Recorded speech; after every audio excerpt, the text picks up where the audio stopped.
Hello friends, चलिए आज की क्लास शुरू करते हैं। आज का हमारा टॉपिक क्या रहेगा? यूपी की भौगोलिक संरचना। अब भौगोलिक संरचना में क्या देखते हैं? आप इंडिया की देख चुके होंगे कि पूरी ज्योग्राफिकल संरचना देखेंगे कि कहाँ क्या है।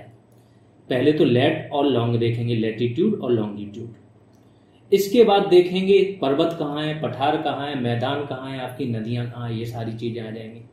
फिर देखेंगे कितने राज्यों से सीमा बनती है, कितने देशों से बनती है, वो सारी चीजें देखेंगे।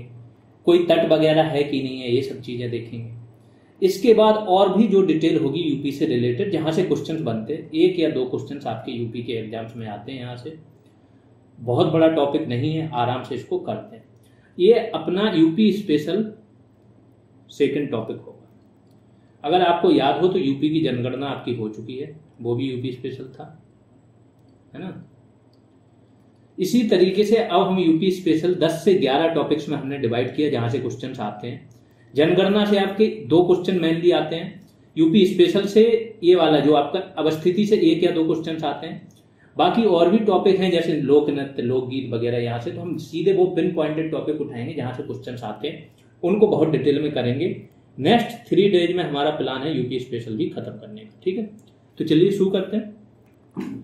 वर्तमान उत्तर प्रदेश का भौगोलिक स्वरूप देखो। वर्तमान में जो उत्तर प्रदेश है, 9 नवंबर 2000 को क्या हुआ था? अटल जी का शासन था।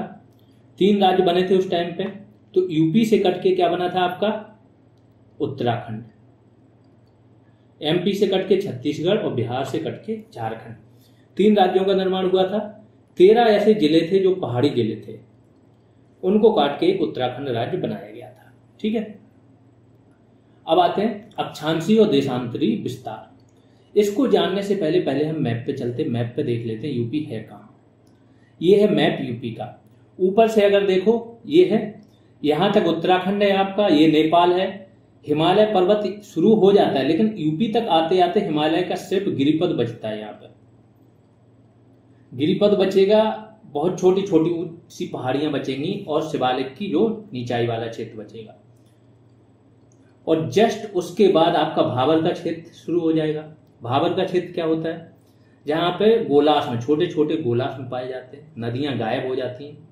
इसके बाद तराई का क्षेत्र बचेगा और फिर आपका मैदानी क्षेत्र आ जाएगा, गंगा और यमुना वगैरह का मैदान आ जाएगा। ये यूपी का है। तो ये आपका पूरा मेनली अगर देखो तो ये भाबर का क्षेत्र है और इसके जस्ट नीचे तराई का क्षेत्र है। तो 1 बाय 1 करके हम पहले जिला देख लेते हैं। अवस्थिति आपको माइंड में होनी चाहिए, नजरों के सामने होनी चाहिए, तब आप समझ पाओगे जो समझाएंगे। सबसे पहला क्वेश्चन तो यही बनता है कि यूपी का सबसे उत्तरी जिला कौन सा है? तो सबसे उत्तर वाला जिला है आपका सहारनपुर। ये है जो जिस पे मैंने टिक किया। ये सबसे पश्चिमी जिला है शामली। इसके बाद इधर आ जाते हैं तो सबसे पूर्वी जिला हो गया आपका बलिया और सबसे दक्षिणी जिला हो गया ये सोनभद्र। ये चारों दिशाओं के 4 सबसे अंतिम छोर के बिंदु हो गए। आपको 1 बाय 1 करके देखना तो ऐसे दिख जाएगा। ये बलिया है, ये सोनभद्र है आपका, और ये सहारनपुर, शामली, ठीक है। अब ऊपर के राज्यों का थोड़ा और अवस्थिति देख लेते हैं, जो यूपी के सबसे ऊपरी सीमा बनाते हैं। सबसे उत्तरी राज्य कौन से हैं? भाबर तराई वाले सहारनपुर, मुजफ्फरनगर, बिजनौर, मुरादाबाद, रामपुर। इसके बाद और आगे आओ तो बरेली, फिर पीलीभीत, लखीमपुर खीरी। ये याद रखना इसलिए क्योंकि इनका बहुत ज्यादा भी यूज होगा। बहराइच, श्रावस्ती। सबसे कम साक्षरता दर महिलाओं की, पुरुषों की और ओवरऑल श्रावस्ती में ही है। बलरामपुर, नौगढ़, जिसको सिद्धार्थ नगर अब नाम हो गया, ठीक है, सिद्धार्थ नगर है इसका नाम, महाराजगंज। इसके बाद कुशीनगर। फिर ये सारे उत्तरी राज्य हो गए। अब उत्तर से पूर्व, उत्तर पूर्वी राज्य हो गए आपके तो देवरिया। देवरिया से जस्ट सटा हुआ है गोरखपुर आपका। फिर बलिया, बलिया सबसे पूर्वी हो गया। गाजीपुर, चंदौली होते हुए आप कहाँ आ जाओगे? सोनभद्र। मिर्जापुर सीरीज सबने देखी होगी, वाराणसी से सटा हुआ है। इसके बाद मिर्जापुर के बाद आपका कौन सा आ गया? प्रयागराज। प्रयागराज के बाद कौन सा आ गया आपका? चित्रकूट। सबसे दक्षिणी देख रहे हैं, ठीक है, ये सबसे दक्षिणी राज्य है। फिर बांदा आ गया, महोबा आ गया, झांसी आ गया, फिर आ गया ललितपुर। तो ललितपुर आपका एमपी से सटा है। ये 4 राज्यों से सटा हुआ है सोनभद्र। छत्तीसगढ़, झारखंड, एमपी और ये कौन सा है आपका बिहार, बिहार, झारखंड, छत्तीसगढ़, इधर है आपका एमपी। तो 4 राज्यों से जो सीमा बनाता है वो एकमात्र जिला है आपका सोनभद्र। ललितपुर आपका एमपी इसको ललितपुर को 3 तरफ से घेर के रखा हुआ है, ठीक है। इसके बाद और राज्य अगर आपको देखने हैं तो ये जालौन हो गया, इटावा हो गया। अब पश्चिमी राज्य आ गए, आगरा, मथुरा। आगरा और मथुरा 2 जिले हैं जो आपके राजस्थान से लगे हुए हैं। फिर दिल्ली से लगे हुए जिले आ जाते हैं गौतम बुद्ध नगर, इसके बाद गाजियाबाद। ये दोनों दिल्ली से लगे हुए नगर जिले हैं, ठीक है। तो ये हो गई मैप पे अवस्थिति। मैप पे कभी भी मैपिंग करनी है आपको तो सबसे आखिरी वाले राज्य देख लो, सीमा वाले, ये ऊपर के और नीचे के। इससे एक माइंड मैप बन जाता है। फिर बीचों बीच के 2-4 देख लो, फिर आपको आइडिया रहता है कहाँ क्या है। लखनऊ देखो बीचों बीच है यूपी के, ठीक है। चलिए अब आते हैं अपने टॉपिक पे शुरुआत से। अक्षांशी और देशांतरी विस्तार देख लेते हैं। भौगोलिक दृष्टि से 23° 52' से लेके 30° 24' तक यूपी का क्या है, उत्तरी अक्षांश के मध्य है। क्योंकि इंडिया पूरा उत्तरी गोलार्ध में है तो सब उत्तरी अक्षांश के मध्य होगा, ठीक है। इस प्रकार उत्तर प्रदेश का कुल अक्षांशी विस्तार कितना है, 6°32'। उत्तर प्रदेश का देशांतरी विस्तार देख लेते हैं, 77° या डिग्री और 5 मिनट से लेकर 84°38' के मध्य। देशांतरी विस्तार कितना हो गया, 7°33'। उत्तर प्रदेश क्षेत्रफल की दृष्टि से भारत का चौथा सबसे बड़ा राज्य है, जनसंख्या की दृष्टि से तो सबसे बड़ा है, ठीक है। इसका कुल क्षेत्रफल कितना है, 2,40,928 वर्ग किलोमीटर। डायरेक्ट क्वेश्चन यहां से बनता है। पीसीएस जैसे भी एग्जाम्स भी 2-3 साल में रिपीट करके क्वेश्चन पूछ लेते हैं, क्योंकि कुछ क्वेश्चन वो डालते हैं कि ये तो जानकारी होनी चाहिए स्टूडेंट को। यह देश के कुल क्षेत्रफल, देश का कुल क्षेत्रफल कितना है, 32,87,263 स्क्वायर किलोमीटर। इसका करीब कितना है, 7.33% है। यदि प्रदेश की पूर्व से पश्चिम तक की लंबाई देखो तो ये कितनी है, 650 किलोमीटर। उत्तर से दक्षिण तक की चौड़ाई कितनी है, 240 किलोमीटर। तो ये भी आपको याद होनी चाहिए, 650 है आपकी लंबाई और 240 है आपकी चौड़ाई। लेकिन अगर लंबाई आप देखो तो एक प्रकार से पूर्व से पश्चिम तक की ये चौड़ाई मानी जाती है, ठीक है। उत्तर से दक्षिण तक की आपकी क्या होगी, लंबाई। आगे आ जाते हैं। उत्तर प्रदेश की सीमा 8 राज्यों तथा एक केंद्र शासित प्रदेश दिल्ली से सटी हुई है, ठीक है। तो 8 राज्य और एक केंद्र शासित प्रदेश है आपका दिल्ली। तो 8 राज्य कौन कौन से, पूर्व में है आपका बिहार और झारखंड, पश्चिम में राजस्थान, हरियाणा, उत्तर में आपका कौन सा है, उत्तराखंड या उत्तरांचल और हिमाचल प्रदेश, दक्षिण में कौन सा, मध्य प्रदेश और छत्तीसगढ़। ये तो 8 राज्य हो गए। एक आपका केंद्र शासित प्रदेश कौन सा, दिल्ली। एकमात्र देश है जिससे यूपी सीमा बनाता है, वो है नेपाल। ये मैप दिखाई चुका हूं, आगे चलते हैं। ये सारे पॉइंट नोट कर लेना, पीडीएफ मिल जाएगी, प्रिंट निकलवा लेना। इससे बाहर नहीं पूछेगा, इसमें मैंने हर चीज ऐड कर ली आपकी। वहीं एक केंद्र शासित प्रदेश दिल्ली की बात हो गई। दिल्ली से कौन कौन से जिले लगते हैं वो देख लो, गाजियाबाद और गौतम बुद्ध नगर। ये 2 जिले दिल्ली से सीमा बनाते हैं। उत्तर प्रदेश की सबसे लंबी सीमा रेखा मध्य प्रदेश राज्य के साथ स्पर्श करती है, सबसे लंबी भी है और सबसे ज्यादा जिला भी एमपी के साथ ही है, ठीक है। सर्वाधिक जिले भी एमपी के साथ स्पर्श करते हैं, एमपी को स्पर्श करते हैं। वहीं सबसे कम सीमा रेखा किसके साथ है, हिमाचल प्रदेश के साथ। उत्तर प्रदेश का सबसे पूर्वी पश्चिमी बता चुका हूं, फिर से देख लो, बलिया, पश्चिमी जिला शामली, उत्तरी जिला सहारनपुर और दक्षिणतम जिला कौन सा, सोनभद्र। नेपाल उत्तर प्रदेश के 7 जिलों को स्पर्श करता है, ठीक है। और उसके साथ कितनी 579 किलोमीटर की अंतरराष्ट्रीय सीमा बनाते हैं 7 जिले। इनको अगर पूर्व से पश्चिम तक का क्रम देखो, ठीक है, तो कौन सा है, पूरब से पश्चिम, मतलब इधर से इस तरफ की ओर आ रहे हो आप, तो क्रम क्या है, महाराजगंज, सिद्धार्थनगर, बलरामपुर, श्रावस्ती, बहराइच, लखीमपुर और पीलीभीत। आगे बढ़ते हैं। यूपी के सर्वाधिक क्षेत्रफल वाले जिलों का घटता क्रम। तो यूपी के जो जिले हैं उनका क्षेत्रफल के हिसाब से घटता क्रम देखते हैं, क्या है। पहला लखीमपुर खीरी, दूसरा सोनभद्र, तीसरा हरदोई, चौथा सीतापुर। न्यूनतम क्षेत्रफल वाले जिलों का बढ़ता क्रम देख लेते हैं। तो सबसे कम किसका है, हापुड़ का, दूसरे नंबर पर गाजियाबाद का, तीसरा भदोही है, चौथा शामली। कहीं कहीं ये गाजियाबाद और भदोही में ऑर्डर अलग है, तो उसको एक बार आप लोग देख लें, रिव्यू कर लेना, ठीक है। आगे आ जाते हैं, उत्तर प्रदेश का भौतिक विभाजन देख लेते हैं। उत्तराखंड के गठन से पूर्व राज्य के 3 भूभाग थे, एक पर्वतीय, दूसरा मैदानी क्षेत्र, तीसरा पठारी क्षेत्र। लेकिन क्या हुआ, उत्तराखंड बन गया तो पर्वतीय जो क्षेत्र था वो पूरा पहाड़ी राज्य बन गया, वहां चला गया। तो अब क्या बचा यहाँ पे, एक तो भाबर तराई का क्षेत्र बचा, दूसरा बचा आपका मैदानी और तीसरा बचा दक्षिण का पठारी क्षेत्र। उत्तराखंड के गठन के बाद पूरा पर्वतीय क्षेत्र उत्तर प्रदेश से अलग हो गया। हल्का सा और बताया देता हूँ, देखो यूपी का भी आपने मैप देखा होगा, ऐसे करके ये है यूपी का मैप, ठीक है। ये पूरा आपका क्षेत्र क्या हो गया, भाबर और तराई का क्षेत्र। ये बीच का बचा हुआ ये वाला एरिया आपका क्या हो गया, मैदानी क्षेत्र, जो सर्वाधिक है। ये नीचे का हो गया जो दक्षिण का प्रायद्वीपीय पठार है, उसी का भाग है, नीचे का हो गया पठारी क्षेत्र, जिसमें कौन सा पठार आता है, बुंदेलखंड का पठार, बुंदेलखंड यहाँ है। थोड़ा सा बघेलखंड का पठार भी आता है, ठीक है, रीवा पन्ना वगैरह ये सारी चीजें आती हैं। तो कौन सा होगा, बघेलखंड का पठार।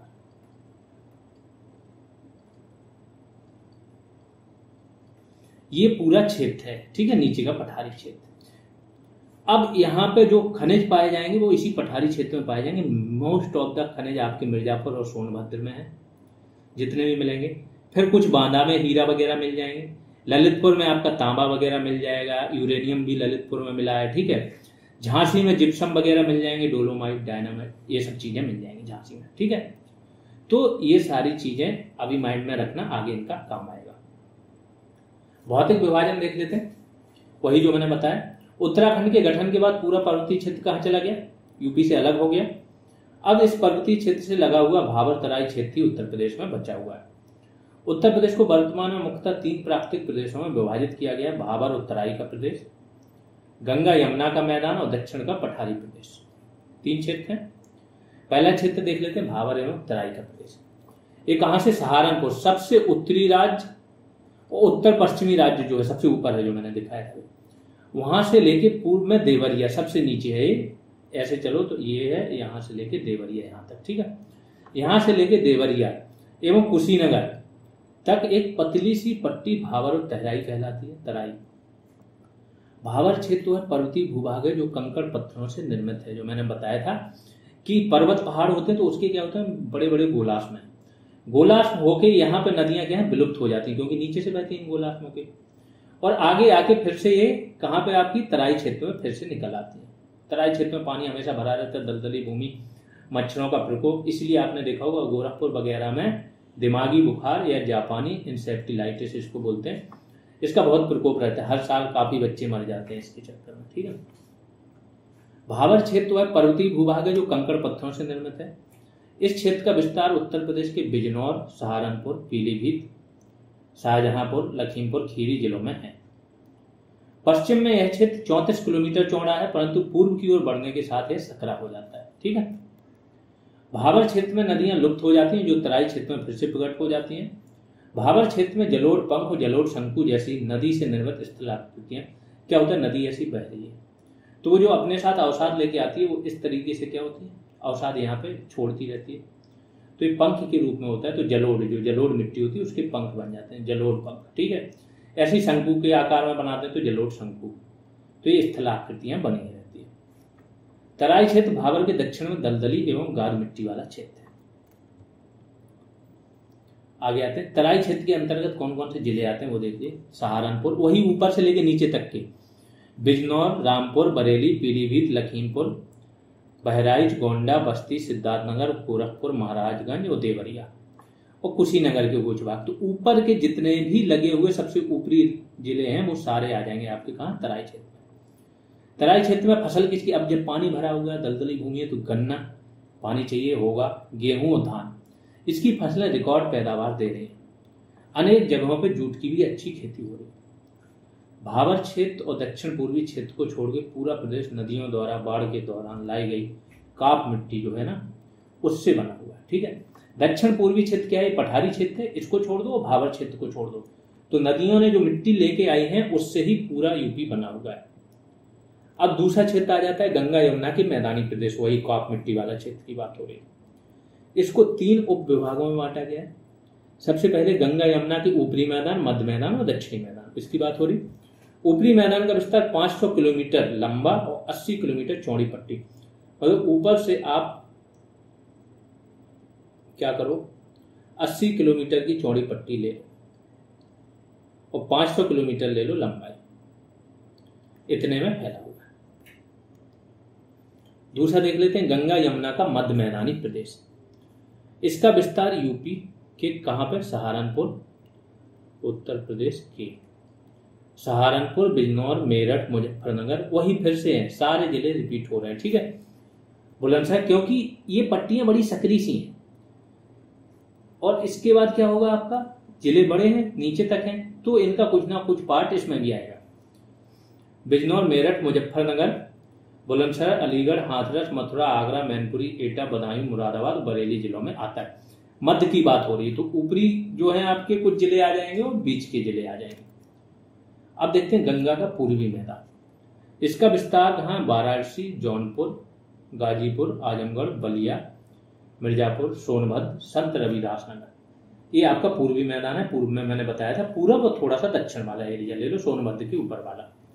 गंगा यमुना के मैदान का निर्माण किससे, कॉप मिट्टी से हुआ है। कॉप मिट्टी बोला जाता है, जो आपकी जलोढ़ मिट्टी होती है उसको।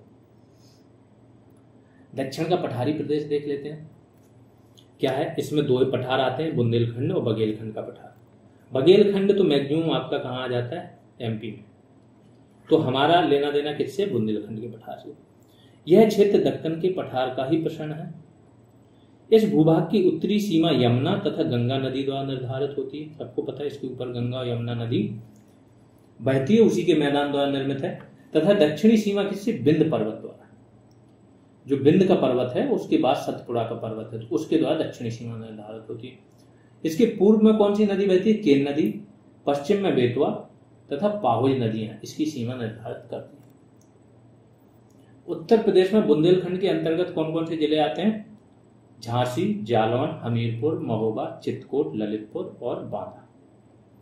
ठीक है, 7 जिले आते हैं, 7 डिस्ट्रिक्ट। आपको ये क्वेश्चन है कि बुंदेलखंड एक्सप्रेसवे अभी बनाया था, 1 साल पहले इसका उद्घाटन हुआ था, ये किन किन जिलों से गुजरता है ये आपको बताना है। बुंदेलखंड का निर्माण उत्तर प्रदेश के दक्षिणी उच्च प्रदेश में बिंद काल की प्राचीनतम, ये देखो ये क्वेश्चन पूछा जाता है कि बुंदेलखंड का जो पठार है किन चट्टानों से बना है। तो जो प्राचीनतम चट्टानें होती है ना, ग्रेनाइट का परिवर्तन हो जाता है नीस में, तो और ज्यादा प्राचीनतम चट्टानें हैं, तो नीस चट्टानों द्वारा इसका निर्माण हुआ है। निम्न प्रदेशों में नदियों द्वारा निक्षेपित मिट्टी से हुआ है। जो बुंदेलखंड के निचले प्रदेश हैं वहां पे क्या हुआ, नदियों द्वारा लाई गई मिट्टी से उसका निर्माण हुआ। बुंदेलखंड के पश्चिमी भाग में कौन सी, काली मृदा, जिसको कपासी मृदा भी बोला जाता है या रेगुर मृदा भी बोला जाता है, कपास की पैदावार होती है इसमें, जो मालवा पठार का ही विस्तार है। कैमूर श्रृंखला जो पर्वत श्रृंखला है, जो विंध्याचल पर्वत है आपका, वो यूपी में उसका भाग क्या है, कैमूर कहलाता है। तो कैमूर श्रृंखला बुंदेलखंड से लगी हुई है। इसकी रचना बिंद शैलों से हुई है। दक्षिण पठारी प्रदेश की प्रमुख नदियां कौन सी हैं, चंबल, बेतवा, केन, सोन एवं टोंस। कैमूर श्रेणी का एक और बताते हैं, जो आपका मिर्जापुर है, वहां पे गुफाएं हैं। गुफाओं में आपकी शैलाकृतियां बनी हुई, शैल चित्र, तो इसी कैमूर श्रेणियों में बनी है जो बिंद की गुफाएं आपकी मिर्जापुर में। इनको बोला जाता है दरी या बहुत लखुड़ियार वगैरह, ऐसे बहुत सारे स्थान है, सुहागी, बरवा। तो ये आपकी हिस्ट्री में बताया गया है, जब हिस्ट्री के लेक्चर्स आएंगे यूपी की हिस्ट्री, तो ये डिटेल में कराया जाएगा आपको। कम वर्षा के कारण इस पठारी क्षेत्र में वृक्ष वनस्पतियां छोटी होती हैं। यहाँ की मुख्य फसलें कौन सी हैं, ज्वार, तिलहन, चना और गेहूं, ये मुख्य फसलें होती हैं, क्योंकि यहाँ वर्षा कम होती है, थोड़ा सूखाग्रस्त क्षेत्र है। बुंदेलखंड में चिलास नामक, ये इंपॉर्टेंट चीज है, चिलास नामक घास बहुतायत मात्रा में पाई जाती है। थोड़ी लंबी लंबी घास होती है चिलास, ये उग जाती है तो फसल कम होती है। बुंदेलखंड क्षेत्र में शंकुआकार टीले बहुतायत में मिलते हैं, शंकु के आकार में ऐसे टीले बहुतायत मात्रा में मिलते हैं। बघेलखंड क्षेत्र की प्रमुख नदी कौन सी, सोन नदी। बघेलखंड के उत्तर एवं दक्षिण में क्रमशः कौन सा, सोनपत तथा रामगढ़ की पहाड़ियां अवस्थित हैं। दक्षिण पठारी प्रदेश का ढाल दक्षिण की ओर है, दक्षिण से उत्तर की ओर है। ठीक है, तो दक्षिण से उत्तर की ओर मतलब जो आपका सोनभद्र है, तो यहाँ पे क्या है, ऊंचाई है, हाइट है, और जैसे ही आप उत्तर की ओर चले जाओगे तो यहाँ पे हाइट कम होती जाएगी। फिर थोड़े से और फैक्ट्स मैंने इसमें डाल दिए कि कुछ भी छूटे ना आपका। उन्हीं में से ही कुछ चीजें रिपीट भी होंगी, जैसे प्रदेश की नेपाल सीमा की लंबाई कितनी, 579 किलोमीटर। प्रदेश से सटे राज्यों की संख्या कितनी है, 9, 8 राज्य और 1 केंद्र शासित प्रदेश। उत्तराखंड से कौन कौन से 6 जिले हैं जो सटे हुए हैं, सीमा बनाते हैं, सहारनपुर, मुजफ्फरनगर, बिजनौर, मुरादाबाद, रामपुर, बरेली और पीलीभीत। हरियाणा से 6 जिले सटे हुए हैं। एक तो ये पता चलेगा नंबर ऑफ डिस्ट्रिक्ट, अगर कुछ बहुत ज्यादा डिटेल में जाएगा तब बता रहा, नाम फिर भी याद नहीं रखने, नाम आपको नेपाल वाले याद रखने, नेपाल से कौन से लगे हुए हैं, या कोई एक जिला जैसे सोनभद्र है 4 उससे लगा तो उसका। इसके बाद यहाँ पे सहारनपुर जो है उसका याद रखना है कि जिससे एक जिला ही लगा है या 2 जिला लगे हैं तो उनका याद रखना। हरियाणा से सटे 6 जिले कौन से, सहारनपुर, शामली, बागपत, गौतम बुद्ध नगर, अलीगढ़ और मथुरा। अगला देखते हैं, दिल्ली से 2 जिले सटे, ये थोड़ा याद रख सकते हो क्योंकि 2 ही जिलों की बात हो रही, गाजियाबाद और गौतम बुद्ध नगर। एक क्वेश्चन और आता है, एनसीआर में यूपी के कौन कौन से जिले हैं, ये आपके लिए होमवर्क है। एनसीआर में यूपी के कितने डिस्ट्रिक्ट हैं और कौन कौन से हैं, ठीक है। हाल ही में शामली भी शामिल हुआ था तो देख लेना इसका। हरियाणा यूपी के बीच निर्धारक जो सीमा रेखा का निर्धारण कौन सी नदी करती है, वो करती है यमुना नदी, दिल्ली से बहती है। तो यूपी की कौन सी सीमा बनाती है यमुना नदी, आपकी पश्चिमी सीमा। राजस्थान से सटे 2 जिले कौन से, आगरा और मथुरा। मध्य प्रदेश से 11 जिले सटे हुए हैं, कौन कौन से, आगरा, इटावा, जालौन, झांसी, ललितपुर, महोबा, बांदा, चित्रकूट, इलाहाबाद, मिर्जापुर और सोनभद्र। बिहार से 7 जिले सीमा बनाते हैं, सोनभद्र, चंदौली, गाजीपुर, बलिया, देवरिया, कुशीनगर और महाराजगंज। छत्तीसगढ़ से केवल 1 जिला है, ये आपको याद रखना ही रखना, ये पूछा जा सकता है। और झारखंड से भी केवल 1 जिला है, सोनभद्र। सोनभद्र से टोटल 4 राज्य सीमा बनाते हैं, एमपी, छत्तीसगढ़, झारखंड, बिहार, ये बता चुका हूं मैप पर। सहारनपुर से कितने राज्य सटे हुए हैं, कितने राज्य सीमा बनाते हैं, 3, हरियाणा, हिमाचल प्रदेश और उत्तराखंड। उत्तर प्रदेश से लगे सर्वाधिक और सबसे कम सीमा रेखा वाले राज्य कौन से, एमपी और हिमाचल प्रदेश। 3 तरफ से एमपी से घिरा उत्तर प्रदेश का जिला कौन सा है, ललितपुर। उत्तर प्रदेश के सबसे दक्षिणी बिंदु सोनभद्र को स्पर्श करने वाला राज्य कौन सा है, छत्तीसगढ़, सबसे दक्षिण में है। यहाँ पे सोनभद्र खत्म हो रहा है, यहाँ पे आपका छत्तीसगढ़ है, ठीक है। उत्तर प्रदेश के उत्तर पश्चिमी बिंदु सहारनपुर को स्पर्श करने वाला राज्य कौन सा है, हिमाचल प्रदेश। उत्तर प्रदेश के सबसे पूर्वी बलिया और सबसे पश्चिमी शामली बिंदु को स्पर्श करने वाले राज्य कौन से, बिहार और हरियाणा। पूर्वी को कौन करता है, बिहार, और पश्चिमी शामली को कौन करता है, हरियाणा। यहाँ पे आपकी यूपी की जितनी भी भौगोलिक अवस्थिति के क्वेश्चन बनते हैं यहाँ पे कवर हो जाएंगे। अच्छे से पढ़ना, रिवीजन करते रहिए, बार बार बता रहा हूँ। बंद दरोगा में जो गलती की थी लोगों ने, क्योंकि कंटेंट तो इतना पिन पॉइंटेड आपको मिल रहा है कि इससे बाहर नहीं जाएगा। जितनी चीजें करा देंगे, जीएस जितनी चीज करा देंगे, जीएस प्लस करंट, उससे बाहर नहीं जाएगा। कोई चीज अगर एक्स्ट्रा पढ़नी होगी यहाँ बताई जाएगी आपको, उसको कवर करते रहना और धीमे धीमे कवर करते रहो। एग्जाम के पहले तक आपका सारा कंटेंट कवर हो जाएगा। जिनको वीडियो का बैच ज्वाइन करना है वो कमेंट सेक्शन में जाके, एक पिन कमेंट रहेगा, वीडियो के डिस्क्रिप्शन में सारी डिटेल रहेगी, ठीक है। तो वहां पे जाके वो बैच ज्वाइन कर सकते हैं। अभी के लिए इतना ही, धन्यवाद।